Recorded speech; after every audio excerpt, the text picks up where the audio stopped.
नमस्कार दोस्तों, welcome back to G Civil Academy. तो आज हम लोग करने वाले हैं टॉप 10 मिक्स क्वेश्चन सीरीज का पार्ट नंबर 87। इस सीरीज का हर एक वीडियो में हम लोग क्या करते हैं, 10 टॉप मिक्स क्वेश्चन कराते हैं। साथ ही उसके लास्ट में आपसे एक क्वेश्चन पूछा जाता है, इसका आंसर आपको कमेंट बॉक्स में कमेंट करके बताना होता है। ये सीरीज आने वाले सिविल के सभी एग्जाम जैसे NWDA, JKSSB या फिर SSC JEE खासकर सभी के लिए क्या रहने वाली है, इंपॉर्टेंट रहने वाली है। ये मेरे बारे में कुछ इन्फॉर्मेशन है। I have done BTech plus diploma in selecting these exams. Okay, तो पहला क्वेश्चन देखते हैं, what is the size of soil pipe and vent pipe commonly adopted to house drain in average condition। देखो पहली बात समझना important है कि सॉइल पाइप और वेंट पाइप होता क्या है। पहले मैं इनकी डायमेंशन बता दूं कि मिनिमम डायमेंशन कितनी होती है, 100 mm एंड 50 mm। ठीक है, आंसर है इसका ये। अब ये दिखते कैसे हैं ये देखो। अब मैं बताऊं आपको, ये सॉइल पाइप क्या होता है। सॉइल पाइप क्या होता है, इंटरकनेक्ट करता है किसको, सीवर को और आपके ट्रैप को। यानी कि जितने भी आपके वाटर प्रोजेक्ट्स हैं वो ट्रैप के थ्रू कनेक्ट होते हैं सॉइल पाइप से, और सॉइल पाइप कनेक्ट होता है सीवर लाइन से। ठीक, पहला पॉइंट तो ये हो गया। अच्छा, ये रहा क्या आपका सॉइल पाइप। Soil pipe. अब बात आती है सर वेंट पाइप होता क्या है। आप लोगों ने देख भी रखा होगा, आज के टाइम में बहुत यूज हो रहा है। वेंट पाइप क्या होता है, जो आपका वाटर क्लोजेट है वहाँ पे गैसेस बनती हैं, तो वो गैसेस हमेशा लाइट होती हैं, तो ऊपर ट्रेवल करती हैं। तो क्या होता है, ऐसा ये होता है, ये ऐसा आपका जो भी वाटर क्लोजेट है उसके ऊपर ऐसा पाइप बना दिया जाता है जिससे जो भी गैसेस हैं वो एटमॉस्फेयर में रिलीज हो जाए। ठीक है, आप लोगों ने ऐसे भी देखो छतरी टाइप में ऐसे लगा भी रहते हैं इनके ऊपर। इसको क्या बोलते हैं, इसी को बोलते हैं वेंट पाइप। ये किसी भी पर्सन के जो भी हाउस होता है उसके एकदम टॉप में लगा रहता है। क्योंकि अगर मान लो ऐसे ही 3 मंजिला घर है और उसने इसको यहाँ खुला छोड़ दिया, तो ये तो ऊपर वाले जितने भी फ्लोर्स हैं सब में क्या है, जो है फैल जाएगी गैस, है ना। तो इस वजह से क्या है, इसको टॉप में रखते हैं, एकदम टॉप में। टॉप पे रखेंगे तो ये कहाँ रिलीज होगी, एटमॉस्फेयर में रिलीज होगी। इस वजह से क्या जो भी बदबू है आपकी नहीं आएगी घर में, है ना। तो इनको क्या बोलते हैं, वेंट पाइप बोलते हैं। आई होप कि ये वाला टॉपिक है जो आपको यहाँ पे क्लियर हो गया होगा। इसके रिगार्डिंग इतना ही आपको याद रखना है ना। ये यहाँ पे किसको कनेक्ट करते हैं, यहाँ पे क्या होगा, यहाँ पे वाटर क्लोजेट होगा विद पीटर विद ट्रैप, तो वो ट्रैप के साथ ही क्या इससे कनेक्ट होगा, है ना। चलो अगले देखते हैं, रेडली अवेलेबल मॉइस्चर। अगर मैं बात करूं, ऐसे सॉइल में 3 वाटर होते हैं जनरली। ठीक है, एक होता है आपका ग्रेविटी वाटर, एक होता है आपका कैपिलरी वाटर, एक होता है आपका हाइग्रोस्कोपिक वाटर। इसको बोलते हैं फील्ड कैपेसिटी, इसको बोलते हैं परमानेंट विल्टिंग पॉइंट। ओके, इसको बोलते हैं सैचुरेशन कैपेसिटी, सैचुरेशन कैपेसिटी। तो होता क्या है, मैं आपको बताऊं यहाँ पे चीज़ों को। तो ये जो वाटर होता है, ये कैपिलरी वाटर, ये हेल्ड अगेंस्ट ग्रेविटी। यानी कि अगर ग्रेविटी के अंडर फ्लो हो तो ये ग्रेविटी वाटर पूरा क्या होगा, फ्लो कर जाएगा, है ना। बचेगा क्या जो वाटर, कैपिलरी वाटर, क्योंकि जी हेल्ड होता है अगेंस्ट ग्रेविटी और अर्थ पे ग्रेविटी लगती है, यानी वाटर ये वाला हमेशा ड्रेन आउट हो जाता है। तो यही वाटर काम आता है किसके लिए, इरिगेशन के लिए। तो दूसरा पॉइंट तो यही हो गया। अब हाइग्रोस्कोपिक वाटर है, नो यूज फॉर इरिगेशन, क्योंकि ये ग्रेविटी के अगेंस्ट हेल्ड होता ही नहीं, ये आता ही नहीं, ये स्ट्रक्चर वाटर के टाइप में होता है ना। अच्छा, अब फील्ड कैपेसिटी और परमानेंट विल्टिंग पॉइंट की बात करूँ तो यही वाटर क्या होता है, अवेलेबल रहता है, अवेलेबल फॉर इरिगेशन। पहला पॉइंट तो ये है ना। अब यह बोल रहे रेडली अवेलेबल, अवेलेबल और रेडली अवेलेबल में डिफरेंस क्या है, एक होता OMC, optimum moisture content. Field capacity और ऑप्टिमम मॉइस्चर यानी इतना तो होना चाहिए, ये पानी क्या है, रेडली अवेलेबल होता है, हमेशा अवेलेबल रहेगा, अवेलेबल है ना। अगर मैं बात करूँ परमानेंट विल्टिंग पॉइंट की, तो इससे अगर नीचे चला गया वाटर लेवल मेरा, तो इरिगेशन नहीं हो पाएगा, यानी कि कभी भी वाटर लेवल को परमानेंट विल्टिंग पॉइंट से नीचे नहीं जाने देना चाहिए, अन्यथा अदरवाइज होगा क्या, जो भी इरिगेशन है वो नहीं हो पाएगा, जो प्लांट हैं उसकी रूट हैं वो ग्राउंड से वाटर को एक्सट्रैक्ट नहीं कर पाएंगे, वो एक्सट्रैक्ट करते हैं सिर्फ कैपिलरी वाटर से। तो रेडली अवेलेबल होगा तो फील्ड कैपेसिटी माइनस OMC। अगर बोलता सिर्फ अवेलेबल मॉइस्चर, सिर्फ अवेलेबल बोलता तो क्या होता, field capacity minus permanent wilting point, है ना। इन दोनों में से कोई भी ऑप्शन नहीं होता, तो आंसर क्या हुआ, ऑप्शन नंबर सी इधर राइट आंसर। अगर लेक्चर अच्छे लगे तो मेक श्योर कि लाइक जरूर करना, आप लोगों को लाइक एम हम लोग रखते हैं 10 लाइक्स का, क्योंकि कंटेंट भी अच्छा चाहिए तो आपको भी थोड़ी एफर्ट देना पड़ेगा, ओके, आपको भी कुछ ना कुछ फीडबैक देना पड़ेगा। अच्छा अगला देखते हैं, for limiting deflection point of view use of high strength steel in RC beam result in. अच्छा अब पहला पॉइंट देखो, लिमिट डिफ्लेक्शन यानी स्पान बाय डेप्थ का जो रेशियो वो लिमिटेड होना चाहिए, ठीक है। अब इसको हाई स्ट्रेंथ की बार हम लोग यूज करते हैं तो स्पान बाय डेप्थ का जो भी वैल्यू होती है वो 0.80 हो जाती है, यानी कि कम हो जाती है। अच्छा कम होने के लिए नीचे की वैल्यू ज़्यादा होगी तभी तो कम होगी, पहला पॉइंट तो ये है। नीचे की वैल्यू यानी डेप्थ क्या होगी, ज़्यादा होगी, तो इनकी विड्थ का कोई फंडा नहीं होता यहाँ पे, ठीक है, डेप्थ का होता है, नो चेंज इन डेप्थ ऐसा नहीं होता, दो कम होगी या ज़्यादा होगी, क्योंकि भाई स्पान बाय डेप्थ था पहले, किसके केस में, स्पान बाय डेप्थ था आपका उसके केस में, आपका प्लेन बार के केस में, प्लेन बार के केस में। जब मैं H/SD लिया तो इस वैल्यू को x मानूं तो इसका 80% किया, 80% यानी कि 0.80x। भाई जब कोई वैल्यू कम हो रही है नीचे की वैल्यू ज़्यादा होगी, नीचे की वैल्यू ज़्यादा क्या होगी, डेप्थ ज़्यादा होगी, तो इंक्रीज इन डेप्थ यानी option number B is the right answer, है ना। सब चीज़ों को टेक्निकली समझा। देखो यहाँ बच्चों को बहुत डाउट आता है कि सर ये याद कैसे करना है। अब देखो याद कैसे कराता हूँ, एक ही क्वेश्चन याद होगी आप लोग को, EI/d²y/dx² = अब हम लोग जानते हैं, अगर मैं इसका डिफ्रेंशिएशन करता हूँ तो EI/dq/y/dx³ क्या आएगा, dm/dx, ये क्या होता है, शेयर फोर्स होता है। अच्छा फिर से डिफ्रेंशिएशन करूँ तो d⁴y/dx⁴, तो ये क्या होगा, d²m/dx² d, शेयर फोर्स का डिफ्रेंशिएशन करेंगे तो ये क्या आएगा, लोड इंटेंसिटी आएगा।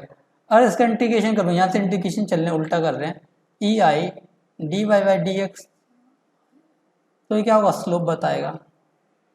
फिर इंटीग्रेशन करूँ एक बार तो ये क्या बताएगा आपका, मेरा डिफ्लेक्शन बताएगा। तो यहाँ से यहाँ बढ़ते हैं तो हम लोग क्या करते हैं, डिफ्रेंशिएशन करते हैं। अब कभी भी आपको डाउट आए तो आप यहाँ से चीज़ों को स्टार्ट करना हमेशा, कि d⁴ बता रहा है, d⁴ यानी लोड इंटेंसिटी की बात कर रहा है, यानी ऑप्शन नंबर बी इधर राइट आंसर। क्लियर, ऐसे ही चीज़ों को समझो, ठीक है। जब भी कोई पॉइंट आए तो उससे रिलेटेड जितना डाटा आप लोग याद कर सकते हो उसको याद करो। मेरा एम ही यही है इस चीज़ को चलाने का। देखो बच्चों को क्या दिमाग में क्लिक नहीं कर रहा है, दिमाग में क्लिक नहीं नहीं कर रहा कि वो लोग चाहते हैं सर 100 क्वेश्चन कराओ, हमको कमेंट करते हैं 100 क्वेश्चन कराओ सर, 50 क्वेश्चन कराओ सर, कम से कम 25 क्वेश्चन कराओ सर। तो मेरा एम ये नहीं है कि ज़्यादा क्वेश्चन कराओ, मेरा एम है कि मेरे पे जितना टाइम होता है तो मैं कम क्वेश्चन रखता हूँ, हमेशा रहती है कि क्वालिटी ज़्यादा होनी चाहिए हमेशा क्वांटिटी से, मेरा एम ये रहता है। तो मैं 10 क्वेश्चन रखता हूँ, 10 क्वेश्चन में ज़्यादा से ज़्यादा डाटा दे सकूँ वो मैं ट्राई करता हूँ। अभी इस पे ही 5 क्वेश्चन बन जाएंगे, 5 से 4 क्वेश्चन, और मैं और बहुत बना सकता हूँ, लेकिन क्या है अपने को इतना डीपली नहीं जाना है। जेई एग्जाम में इतना डीपली नहीं जाया जाता है, ठीक है, गेट में जाते हैं इतना डीपली, लेकिन है ना हमको क्या है यहाँ पे इतना ही समझना है क्या क्या डाटा है, डाटा को कैसे याद करना, कैसे लिंक है, दैट्स इट। उसके अलावा कुछ ज़्यादा नॉलेज की नीड नहीं है, है ना, पीएचडी नहीं करनी है, ओके। अगला देखो, cross hair in surveying telescope are fitted. अच्छा, अगर मैं बात करूं टेलीस्कोप की, तो यहाँ आई पीस होता है, यहाँ ऑब्जेक्ट लेंस होता है, यहाँ पे हमारा क्या होता है, डायफ्राम होता है ना। अगर मैं बात करूं यहाँ से इन दोनों के जो सेंटर पॉइंट है, इनको मिलाने वाली एक लाइन को क्या कहते हैं, इसको बोलते हैं एक्सिस ऑफ टेलीस्कोप। अच्छा, डायफ्राम और ऑब्जेक्ट लेंस के को मिलाने वाली लाइन को क्या कहते हैं, line of site slash line of collimation. और इन दोनों में डिफरेंस है लाइन ऑफ साइट और लाइन ऑफ कॉलिमेशन में। अब आपको कमेंट करके ये बताना है कि लाइन ऑफ साइट और लाइन ऑफ कॉलिमेशन में आखिरकार डिफरेंस है तो वो क्या है ना। यहाँ बोल रहा है क्रॉस हेयर यानी डायफ्राम की बात कर रहा है, वो कहाँ फिटेड होते हैं, फिटेड होते हैं in front of the eyepiece, eyepiece के फ्रंट में, है ना। यानी option number D is the right answer. आपका auto level, dumpy level, theodolite, अगर आप लोगों ने इनको यूज़ करा हो प्रैक्टिकली तो आप लोगों ने देखा होगा, जब हम लोग विजी देखते हैं इनको तो ये आई साइड के पास में होते हैं, है ना, हमारी आँख के पास में होते हैं, यानी आई पीस के पास में होते हैं, ऑब्जेक्ट लेंस से दूर होते हैं, ठीक है, बीच में नहीं होता है। अगर आप लोगों ने खोल के देखा हो, मैंने तो खोल के भी देखा है, इस वजह से मैं आपको बता रहा हूँ, ये आई साइड आई पीस है उसके पास होता है ना। चलो अगला देखते हैं, मास कर्व रिप्रेजेंट। मास कर्व क्या रिप्रेजेंट करता है, देखो मास कर्व की बात करूं तो डिपेंड करता है क्यूम्युलेटिव रेनफॉल विद टाइम, ठीक है। हिस्टोग्राफ की बात करें तो rainfall intensity with time. Hydrograph की बात करें तो डिस्चार्ज वर्सेस टाइम। तो तीनों के तीनों क्या इंपॉर्टेंट है, याद रखने हैं। मास कर्व की बात कर रहा है तो क्यूमुलेटिव रेनफॉल विद टाइम, यानी ऑप्शन नंबर ए इधर आंसर, ठीक है। रेनफॉल इंटेंसिटी विद टाइम ये हिस्टोग्राफ होता है, ठीक है, यानी ऑप्शन नंबर ए क्या होगा मेरा यहाँ पे राइट आंसर होगा। ओके, नंबर ऑफ बोतल यूज इन जार टेस्ट। जो जार टेस्ट होता है, पहला पॉइंट है कि जार टेस्ट होता क्या है। जार टेस्ट होता है आपका ऑप्टिमम डोजेस के लिए किसकी, ऑफ आपका किसकी, कोगुलेंट की। कितनी होती है, मिनिमम नंबर ऑफ टेस्ट कितने करते हैं हम लोग, जो बोतल होती है, मिनिमम कितनी होती है, 6 होती है। तो नंबर ऑफ बोतल जार टेस्ट में कितनी यूज होती है, मिनिमम 6, यानी option number C is the right answer, है ना। अच्छा अब देखो, which of the following test is not conducted on limestone. Limestone पे कौन सा टेस्ट नहीं होता है, बॉल टेस्ट होता है, एसिड टेस्ट होता है, हीट टेस्ट होता है, स्टड पुल ऑफ टेस्ट नहीं होता है, ये स्टैंड पर्पज से होता है, ठीक है, ये इसमें नहीं होता है ना। अगले देखते हैं, the distance between 2 point measure using 20 metre chain, यानी 20 मीटर की चेन में लेके आया मार्केट से और 2 पॉइंट के बीच की डिस्टेंस मीजर की, वो रिकॉर्ड करी मैंने 327 metre. It was found that the chain is 3 centimetre too long. अब मुझे बाद में पता चलता है कि गर्मी की वजह से, टेम्परेचर राइज की वजह से जो चेन है वो 3 सेंटीमीटर ज़्यादा लंबी हो गई है। The true length of the line, तो हम लोग जानते हैं जो ट्रू लेंथ होगा लाइन का, यानी कि एल इंटू एल, हम लोग फॉर्मूला जानते हैं, L dash into L dash.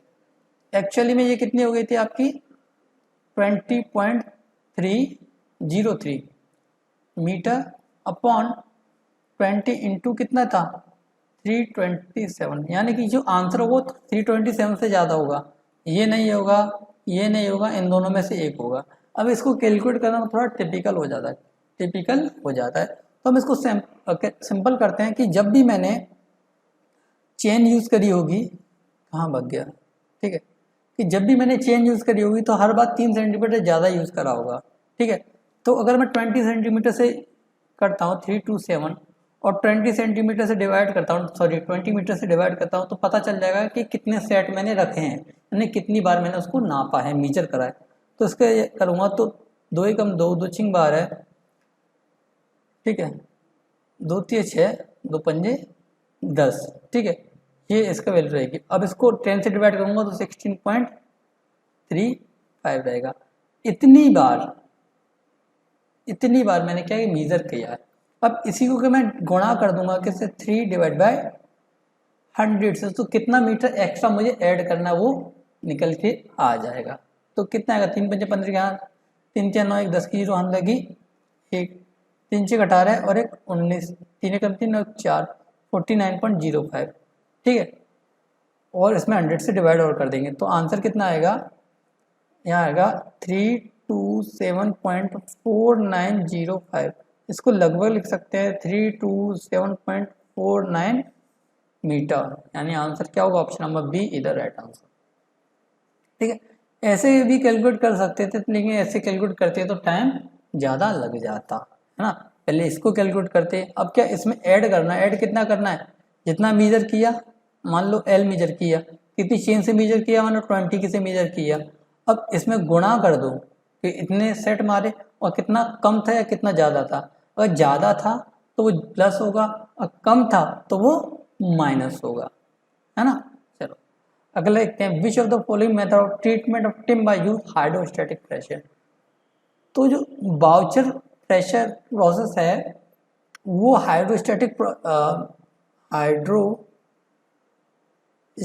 Pressure का यूज करती है। बस इतना याद रखो, डीपली नहीं जाना, है ना। अब देखते हैं अगला क्वेश्चन, जो क्वेश्चन ऑफ द डे था। The group index of soil whose liquid limit 40% है, लिक्विड लिमिट कितनी दे रखी है 40%। प्लास्टिक इंडेक्स यानी आईपी की वैल्यू दे रखी है 10%। Percentage passing through 75 micron sieve, यानी कि आपकी परसेंटेज फाइननेस जिसको मैं एक्स मानता हूँ, न्यूमेरिकल में 75% दे रखी है। तो आपको ग्रुप इंडेक्स बताना है, ठीक है। तुम लोग जानते ग्रुप इंडेक्स का फॉर्मूला होता है 0.2a plus 0.005ac plus 0.01bd, A B C D, ठीक है। ए बराबर होता है x माइनस 35, बी बराबर होता है x माइनस 15। इन दोनों की जो रेंज होती है वो 0 से लेकर 40 तक होती है। सी होता है लिक्विड लिमिट माइनस का 40, ये होता है IP माइनस 10, ठीक है।